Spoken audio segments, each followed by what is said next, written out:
Lantas pemirsa, akankah keberadaan bank emas ini membantu secara signifikan pertumbuhan ekonomi Indonesia seperti yang diharapkan oleh Presiden Prabowo Subianto? Kita akan bahas Iqbal hari ini dengan Kepala Ekonom Bank Permata, ada Mas Joshua Pardede. Selamat pagi Mas Joshua. Mas Joshua pagi. Selamat pagi. Selamat pagi. Mas Joshua, istilah bank emas atau bullion bank ini ya, mungkin bisa dibumikan tidak atau disederhanakan. Ini apa sih bank emas ini sebenarnya? Ya, kalau kita bicara bank emas ini kan pada umumnya kan selama ini kan kita menyimpan uang ya ke bank ya, dan mungkin kalau kita lihat dari sisi konsepnya bullion bank ataupun bank emas ini, karena tadi juga sudah disebutkan bahwa memang kita bagaimana memobilisasi emas yang tidak produktif ya, karena kalau kita bicara masyarakat Indonesia ini ternyata cukup banyak yang memiliki emas di rumahnya ya, 20% dari rumah tangga kita ini rata-rata 10 gram ya per rumah tangga, dan ini setara dengan 137 ton emas ya, dan ini pasif ya, artinya tidak ya hanya berada dalam brankas gitu ya.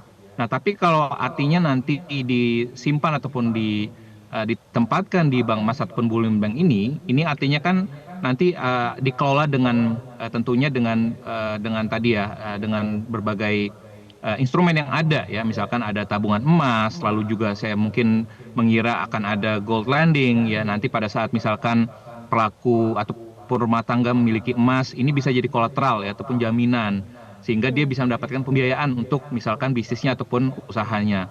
Lalu juga dan selain itu juga tentunya ini juga akan bisa menjadi instrumen investasi ya. Jadi kalau kita mengikuti tren harga emas kan dalam 3 tahun terakhir ini, khususnya sejak perang Rusia Ukraine, itu kan harga emas terus meningkat ya. Ini pun juga bisa menjadi salah satu instrumen, dan ini kalau kita lihat tren dari investor retail pun juga ini cukup meningkat ya untuk investasi di instrumen emas, sehingga saya pikir dengan permintaan dan juga anime investor retail yang meningkat tersebut, makanya pemerintah meluncurkanlah bank emas ini supaya bisa mengakomodasi dan juga meningkatkan efektivitas ya dari emas yang selama ini tidak liquid ataupun tidak produktif seperti itu.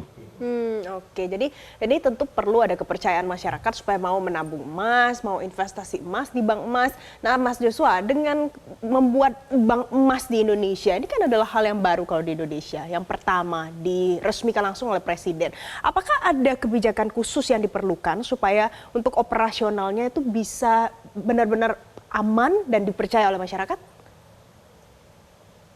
Ya, tentunya diperlukan tadi ya regulasi ya, tentunya dari sisi OJK tentunya sudah menyiapkan berbagai regulasi untuk nanti yang mengelola jasa bank emas tersebut, dan tentunya ya tadi ya, karena ini diperlukan tadi ya kepastian hukum ya, dan juga pelindungan konsumen ya dari risiko volatilitas harga emas dan juga risiko likuiditas, itu yang pertama ya. Jadi artinya perlu ada regulasi yang mengatur hal tersebut.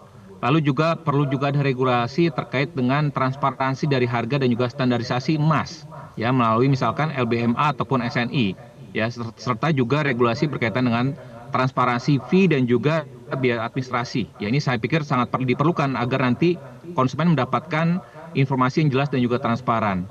Yang berikutnya pun juga adalah terkait juga dengan perlindungan konsumen, tadi ya sudah kami sebutkan juga bahwa perlu ada regulasi terkait disclosure requirements ataupun anti-fraud measures ya, sehingga ini perlu diimplementasikan untuk melindungi konsumen dari penipuan dan juga manipulasi harga.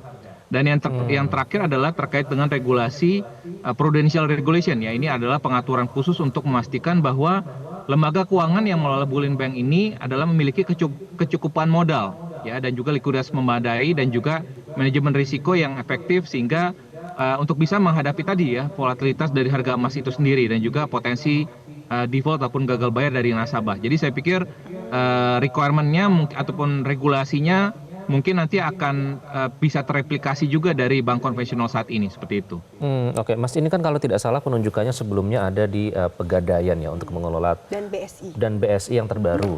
Nah, benarkah sebelumnya kalau dari hasil riset kami ini, pada saat industri ingin menyalurkan emasnya itu harus melalui bullion bank di Singapura terlebih dahulu, kemudian nanti akan dikirim lagi ke Indonesia, seandainya akan diolah begitu. Nah, dengan terpotongnya arus siklus ini, apakah itu nanti bisa mempengaruhi perdagangan emas di Indonesia? Ya, seperti yang tadi kami sampaikan juga di awal bahwa perdagangan emas domestik ini akan semakin meningkat ya, karena ya tadi disebutkan bahwa karena kita belum memiliki lembaga keuangan yang memiliki basis jasa bullion bank ataupun jasa ataupun penyimpanan emas, sehingga banyak yang menyimpan emasnya di luar negeri gitu ya, sehingga pada akhirnya ini akan bisa juga mengurangi tadi ya, agar akan ada juga pendalaan pasar keuangan di dalam negeri ya, karena tadi kalau kita bicara permintaan emas dan juga tadi investasi emas yang terus meningkat, tentunya ya ini juga akan mengurangi jasa penyimpanan emas di luar negeri dan juga mengurangi ketergantungan impor ya, karena sejauh ini kita masih mengimpor emas dalam jumlah besar ya, khusus dari Singapura juga, dan ini juga tadi berkaitan juga dengan jasa penyimpanan emas di beberapa bullion bank di Singapura juga. Jadi artinya tentunya ini akan ada pengembangan industri juga ya, hilirisasi dan juga hulu emasnya, sehingga ya ini kan intermediasi ya dari bullion bank ini. Jadi sektor manufaktur dengan intermediasi emas melalui bullion bank ini, sektor manufaktur, refinery, industri lainnya ini yang terkait dengan emas ini dapat berkembang lebih pesat lagi karena mendapatkan akses pendanaan berbasis emas. Dan juga tadi dari sisi peningkatan nilai tambah juga dan juga ekspor ya, karena Indonesia tadi disebutkan bahwa kita adalah salah satu top 10 besar produsen emas global di dunia, dan tentunya dengan bullion bank ini emas tidak hanya diekspor dalam bentuk mentah tapi juga bisa diolah dalam bentuk yang produk dengan nilai tambah yang lebih besar lagi, sehingga ini akan bisa meningkatkan juga nilai tambah dari ekspor emas buat Indonesia ke depannya. Oke, jadi intinya ada banyak dampak positifnya untuk masyarakat, tapi perlu regulasi, nanti juga perlu pengawasan ekstra juga kalau menurut Mas Joshua Pardede, mudah-mudahan nanti berdampak positif untuk masyarakat. Mas, terima kasih ya Mas Joshua sudah bergabung bersama kami di Selamat Pagi Indonesia hari ini. Jelajahi cara baru mendapatkan informasi. Download Metro TV Extend sekarang.